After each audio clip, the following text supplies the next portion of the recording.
Hey guys, Clay here from Hamshackdown. Hey, I just wanted to let you know right off the bat here that the title and description wasn't a failure or a bust due to the event or what took place. It was more, I've been getting over a cold for the last 5 or 6 days, and it really threw me for a loop. But I was really excited for this Winter Field Day 2026. Especially because the tech prepper had put out an anti-field day. And I just want to share what I did in preparation for it and why I thought this field day was unique and the importance behind it. So several things. What I did in preparation is I printed out several documents here. I'll throw some B-roll in it and just kind of show you what I did in preparation. But the first one was Winter Field Day 2026. This goes over just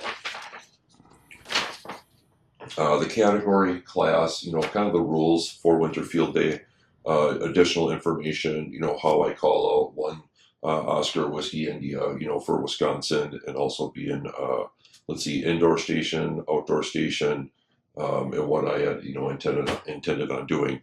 And then the different modes, there's phone, digital, CW, the bands to operate, the point structure, and then there's also objective multipliers.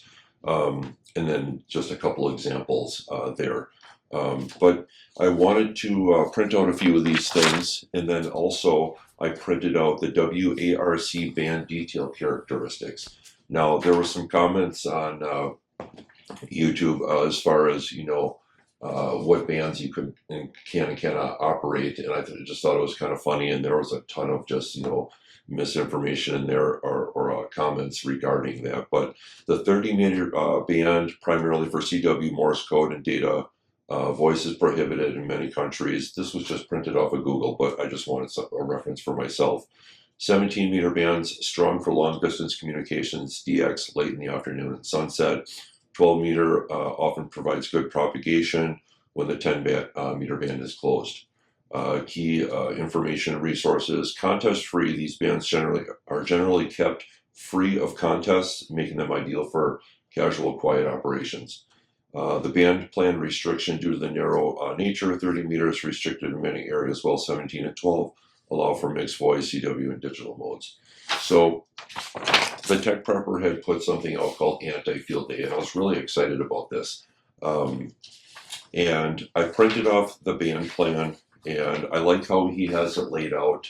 I'll throw some B-roll in the video here so you can kind of see, and then maybe a link to where we found it here. But it just goes over overview, objectives, WinLink system, field situation, report tasks, purpose, and then just a body of, how to respond back to some of these things. So I printed this out, and I've been carrying this around probably since, going on almost 2 decades. I keep reprinting it, but it's a PDF, all the repeaters in Wisconsin, and I have underlined, some of the ones that I can tap into here and, frequently go. So, but it's 1, 2, 3, 4 pages. I have it stapled twice up at the top. I can just flip it over, but I usually carry this with me all the time. It's just a paper copy, in case, I don't have access to a digital format of it.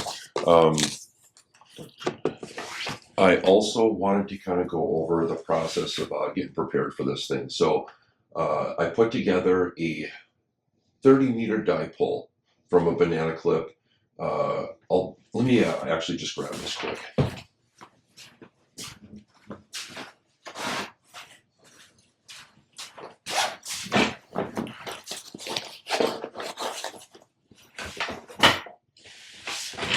So it's a banana clip here with a piece of microcord coming through the top here.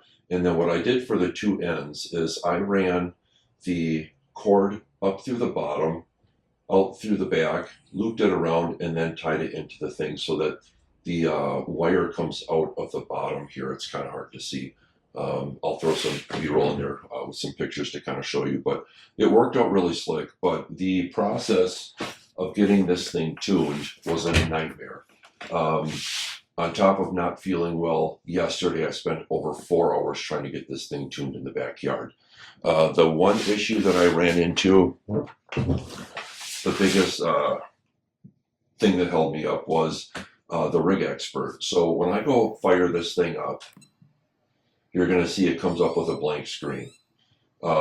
Now, after reloading the firmware in and out of the house yesterday about 4 or 5 times in sub-zero temperatures, it was -5 degrees yesterday, you guys. When I go to fire it up the second time, sometimes the screen freaks out a little bit, but running the firmware did help, but this was a battle for me yesterday. I did wind up getting a chance where I could run this thing for a good solid 20-30 minutes while I'm going back and forth between the radiating ends and trimming them and making some adjustments in the length. But I'll do a separate video on that build. I thought it was kind of cool. And but yeah, so I had a little hiccup there. I also wanted to kind of go over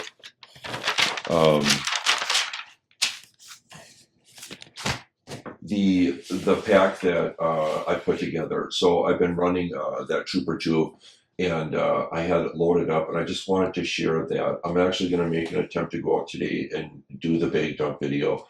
So keep an eye out for that. And the reason I want to do that is because when you're working in conditions like we currently have here in sub-zero temperatures, everything's going to change for you, you guys. You know, down south or, you know, some of these areas, you know, 30, 40 degrees during the winter, you know, but up here in Wisconsin in the Midwest, we deal with, you know, negative temperatures. Yesterday and the day before, we were looking at -15 without the wind chill. So try and tune an antenna. I guess that's my biggest piece of advice. Do this way in advance. Do it when it's warm out or, you know, not sub-zero temperatures.